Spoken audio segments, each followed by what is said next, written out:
Anthropic has built its entire public identity around one word: safety. Anthropic was founded in 2021 by former OpenAI researchers who believed the race to build powerful artificial intelligence was moving too fast and with insufficient regard for the consequences. Their founding document spoke of responsible development. Their public communications emphasized guardrails, oversight, and the existential risks of AI deployed without adequate safeguards. Their executives testified before Congress about the need for regulation. They published safety research. They cultivated, methodically and over several years, the reputation of being the one AI company that put ethics before profit. Recently, the Financial Times reported that Anthropic has placed approximately 6 of its engineers inside the National Security Agency as forward-deployed staff, customizing and deploying its most powerful AI model for offensive cyber operations. Link to the article in the description. One person familiar with the deployment told the FT directly that the model would be useful for infiltrating the networks of nations such as China and Iran. This is the same company that told Congress its technology required careful guardrails, the same company that said its most powerful model, Mythos, was too dangerous to release to the public. The same company currently suing the Pentagon, not for using its AI for war, but for a separate dispute about the specific terms of that use. We'll delve into that later on in this episode. The declaration and the action are not contradictory. They are a coordinated pair. To understand what makes this story significant rather than merely surprising, you need to understand the specific contradiction at its center. Anthropic maintains that Mythos, its most advanced cybersecurity model, is too dangerous for general security researchers to download due to its potential for misuse. Yet, it is simultaneously being deployed for offensive cybersecurity operations by a spy agency, according to the FT. Hang on a second. It's too dangerous for a security researcher at a university, but it is not too dangerous for the NSA. Something does not add up here. Mythos, introduced in April 2026, is capable of autonomously discovering zero-day vulnerabilities in heavily fortified codebases and executing multi-step attack chains without human intervention. This is not a general-purpose AI assistant. This is a purpose-built offensive capability, and Anthropic's own engineers are inside the NSA customizing it for specific targets. The same company is suing the Pentagon over the supply chain risk label it earned by trying to keep Claude out of mass surveillance and autonomous weapons.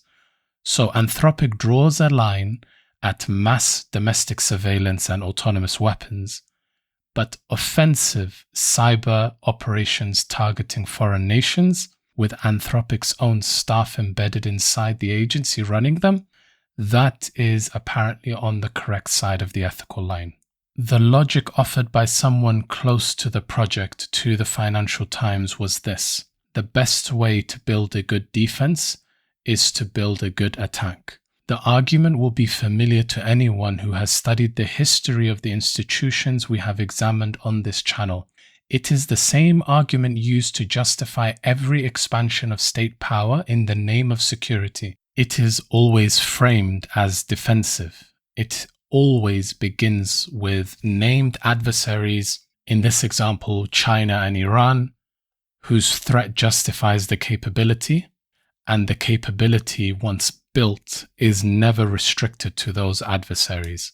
The arrangement exists because of an explicit carve-out from the broader government ban on Anthropic. The conflict began in January 2026 when the Trump administration demanded that Anthropic allow its Claude models to be used for all lawful purposes during negotiations over a $200 million contract. Language that would have covered mass surveillance of American citizens and fully autonomous weapon systems operating without human oversight. Anthropic refused. Anthropic drew a line, refusing to allow its models to be used for domestic mass surveillance or fully autonomous weapon systems operating without human oversight. That refusal cost the company something, but it also gave the company something. In February, Claude was around number 42 on the Apple App Store. It surged to number 1 the day after the Pentagon deemed Anthropic a supply chain risk, and Trump ordered federal agencies to stop using its products. Anthropic's free users grew over 60% since January. Daily sign-ups tripled since November. Claude topped the App Store charts in the United States, Canada, and Germany. People wrote thank you messages in chalk on the pavement outside Anthropic's San Francisco headquarters. The company raised $65 billion, bringing its valuation to $965 billion, surpassing rival OpenAI.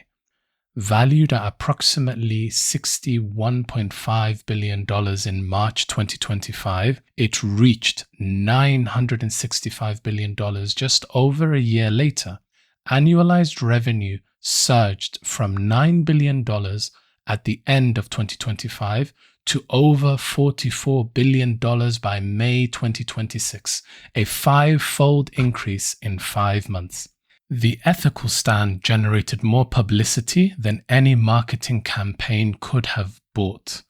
The story of the plucky AI safety company standing up to the Pentagon dominated the tech press for weeks.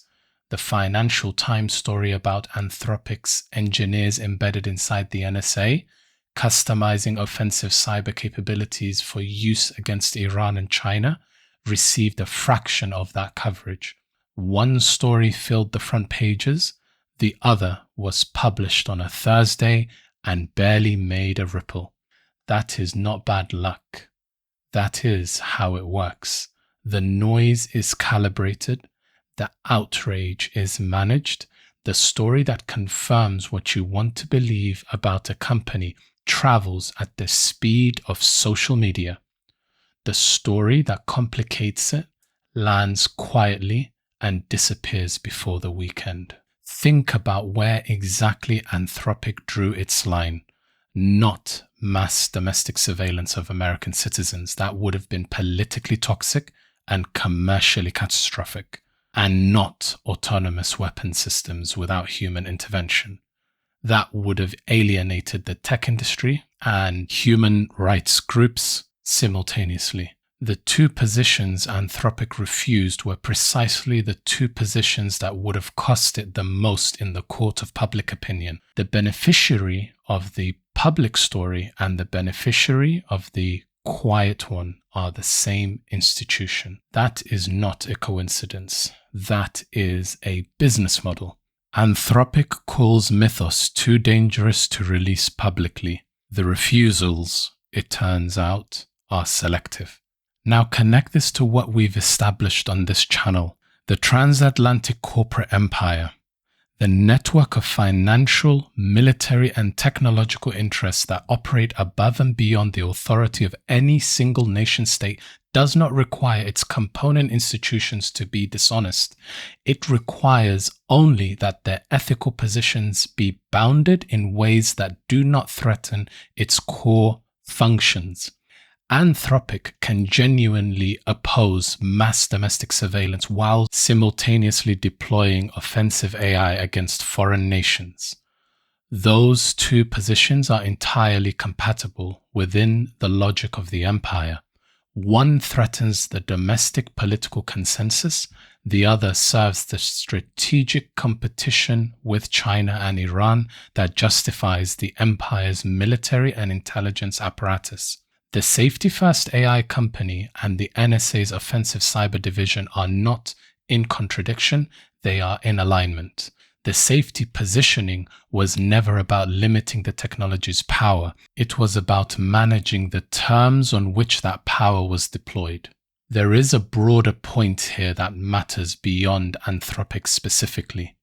We are at the beginning of an AI arms race that will define the next 30 years of geopolitics in the same way that nuclear weapons defined the previous 80. Every major power, the United States, China, Russia, and the emerging technological states of the global south, is racing to deploy AI capabilities across intelligence, military, and economic competition simultaneously. The companies building those capabilities are not neutral actors. They are embedded through investment, through government contracts, through the revolving door between Silicon Valley and the national security apparatus, in the strategic interests of the states that fund them. The ethical positioning is real in the bounded sense. It is also structurally a form of brand management that serves the commercial interests of companies whose primary customers are increasingly governments and intelligence agencies. The question this episode asks is not whether Anthropic is good or bad. That framing is too simple for what is actually happening. The real question is this: when a company's public identity is built on ethics, safety, and restraint, yet those principles appear flexible whenever they collide with powerful state interests, what exactly are you looking at? What you are looking at is not an AI company reluctantly navigating difficult compromises. You are looking at a company whose public reputation has been built on one set of principles, while its most consequential partnerships tell a different story. Anthropic presents itself as the industry's conscience, yet today it is one of the most deeply integrated AI companies within the American national security ecosystem, not standing outside of it, not restraining it, but helping to build the systems that increasingly define it. The world is complex, the noise is deliberate, the spectrum cuts through it.